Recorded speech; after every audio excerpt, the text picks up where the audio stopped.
Hello everyone and welcome back to another video from Finance and Crypto Guide. In this video, I'm going to show you how to log into your account on the Bexley Tax website. So let's get started right away. First of all, open up your web browser and then in the address bar type in bexley.gov.uk and press enter.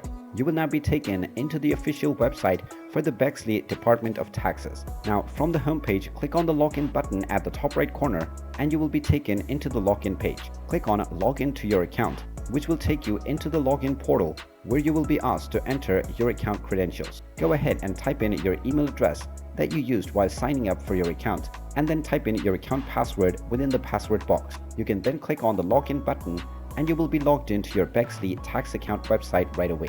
In case you have forgotten your password, you can click on the Forgot Password option underneath the login box and you will be allowed to reset your credentials. And there you have it. That is how easy it is to log into your Bexley Tax Account on their website. If you find this video helpful, make sure you hit that like button and subscribe to our channel if you haven't done so already.